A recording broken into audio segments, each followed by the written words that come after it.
Pension డబ్బుల కోసం వెళ్లిన మరో వృద్ధురాలు మృతి చెందింది. కడప జిల్లా పులివెందుల నియోజకవర్గం సింహాద్రిపురం మండలంలో ఈ ఘటన చోటు చేసుకుంది. లోమడ గ్రామానికి చెందిన నారాయణమ్మ అనే 70 ఏళ్ల వృద్ధురాలు పింఛను కోసం సచివాలయానికి వెళుతూ ఉండగా వడదెబ్బ తగిలి కుప్పకూలింది. వెంటనే ఆసుపత్రికి తీసుకువెళ్లినా ఆమె ప్రాణం నిలబడలేదు. ప్రతి నెల 1వ తారీఖున ఉదయాన్నే వాలంటీర్లు ఇంటికొచ్చి పింఛను ఇచ్చేవాళ్ళని చంద్రబాబు పవన్ కళ్యాణ్ ఈసీకి ఫిర్యాదు చేయడంతో వాలంటీర్లు ఇంటికొచ్చి పింఛన్లు ఇవ్వలేదని, అందుకే నారాయణమ్మ చనిపోయిందని కుటుంబ సభ్యులు ఆవేదన వ్యక్తం చేశారు. నారాయణమ్మల మరొకరు చనిపోకూడదంటే వాలంటీర్లను విధుల్లోకి తీసుకుని పింఛన్లు పంపిణీ చేయాలని కోరారు.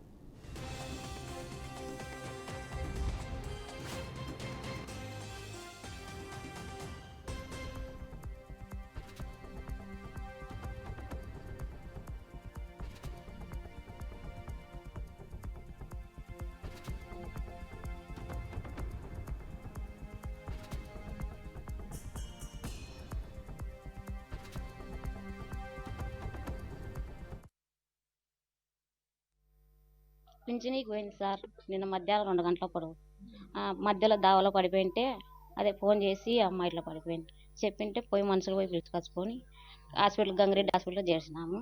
వడదెబ్బని చెప్పినారు సార్. చెప్పి అదే తెల్లారుదానం 1 గంటకు చనిపోయింది. పింఛనీకి పోయింది సార్. నిన్న మధ్యాహ్నం 2 గంటలప్పుడు.